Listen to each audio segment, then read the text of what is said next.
India ஒரு காலத்துல உலக அரங்கில் வளர்ந்து வரும் பொருளாதாரமாக தான் குறிப்பிட்டு வந்தாங்க. ஆனா இப்போ வளர்ந்துவிட்ட பொருளாதாரம் அப்படின்னே சொல்ல வேண்டிய நிலைக்கு வந்துருச்சு. சர்வதேச செலவாணி நிதியம் IMF வெளியிட்டுள்ள ஏப்ரல் 2025 கணிப்பின் அடிப்படையில இந்தியா 2025ஆம் ஆண்டிற்கு உள்ள ஜப்பானை முந்தி உலகின் 4வது பெரிய பொருளாதாரமாக மாறும் அப்படின்னு உறுதியாக சொல்லப்பட்டிருக்கு. இப்படி இருக்கும் பட்சத்துல 2025ஆம் நிதியாண்டுல இந்தியாவின் மொத்த உள்நாட்டு உற்பத்தி 4187 பில்லியன் டாலர் அப்படின்னு மதிப்பிடப்பட்டிருக்குது. இது ஜப்பானின் 4186 பில்லியனை விட சற்றே அதிகம். எளிமையாக சொல்லணும் அப்படின்னா டெசிமல் புள்ளியில இந்தியா ஜப்பானை வென்றடிச்சு அப்படின்னு தான் சொல்லணும். 2024 வரை இந்தியா உலகின் 5வது பெரிய பொருளாதாரம். ஆனா 2025ல அந்த இடத்தை விட்டுட்டு 4வது இடத்திற்கு வந்துரும். மேலும் இதே நிலை இப்படியே தொடரும் பட்சத்துல 2028ஆம் ஆண்டில் இந்தியா ஜெர்மனியையும் முந்தி 3வது பெரிய பொருளாதாரமாக மாறும் அப்படின்னு IMF கணிச்சிருக்காங்க.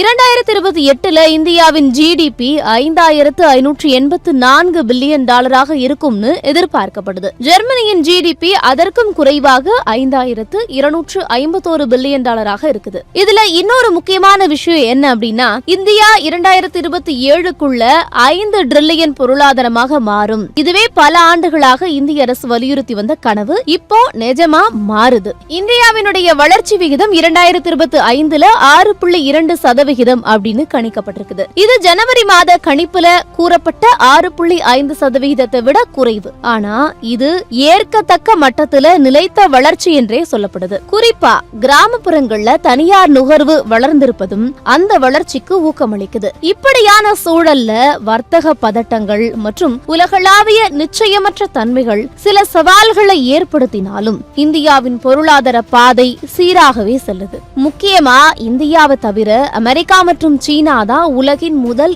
2 பெரிய பொருளாதாரங்களாக தொடரும்.